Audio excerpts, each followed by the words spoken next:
নমস্কার বন্ধুরা, welcome to my YouTube channel NEET UG guidance. তো বন্ধুরা, আজকে আমরা কথা বলতে চলেছি গৌরীদেবী মেডিকেল কলেজের সম্বন্ধে। তো আমরা জানবো এই কলেজ কত সালে এস্টাবলিশ হয়েছে এবং এই কলেজের লোকেশন কোথায় এবং এই কলেজে এমবিবিএস পড়তে গেলে তোমাদের কত কী খরচা হতে পারে, এই টু ডেট। চলুন বন্ধুরা, বেশি না দেরি করে ভিডিওটি শুরু করা যাক। প্রথমে আমরা আলোচনা করব এই কলেজ কত সালে এস্টাবলিশ হয়েছে এবং এই কলেজের লোকেশন কোথায়। এই কলেজ 2016 সালে এস্টাবলিশ হয়েছে এবং এই কলেজের লোকেশন হচ্ছে ওয়েস্ট বেঙ্গল রাজ্যের দুর্গাপুর জেলায়। এরপরে আমরা আলোচনা করব এই কলেজে এমবিবিএস পড়তে গেলে তোমাদের কত কী খরচা হতে পারে এবং এই কলেজে কটা এমবিবিএসের সিট রয়েছে।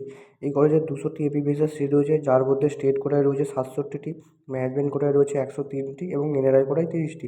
তোমরা যদি এই কলেজের স্টেট কোটার ফিস দেখো 2,74,000 পার সেমিস্টার, অ্যাডমিশন মানি 50,000, কস্ট পার্টি 15,000, যেটা তোমাদের রিটার্ন দেওয়া হবে। তোমরা যদি টোটাল করে দেখো তোমাদের টোটাল 25 থেকে 26 লাখ টাকার মতো খরচা উইদাউট হোস্টেলে তোমাদের আরও বেশি খরচা হবে।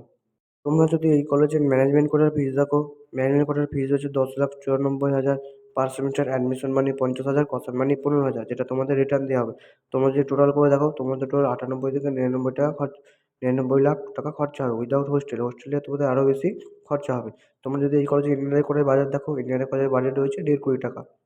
এরপরে আমরা আলোচনা করব এই কলেজে হসপিটাল কীরকম, ক্লাসরুম কীরকম, লাইব্রেরি কীরকম।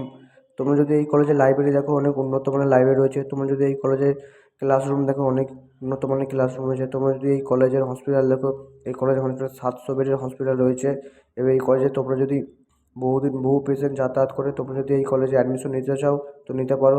আর তোমরা যদি আমাদের থ্রুতে অ্যাডমিশন নিতে চাও তো আমাদের কন্ট্যাক্ট নাম্বারটার সঙ্গে যোগাযোগ করতে পারো। তোমার যদি ভিডিওটা ভালো লাগে বন্ধুরা, অবশ্যই লাইক, কমেন্ট, শেয়ার, সাবস্ক্রাইব করতে ভুলবেন না। চলুন বন্ধুরা, দেখা হচ্ছে পরবর্তী ভিডিওতে।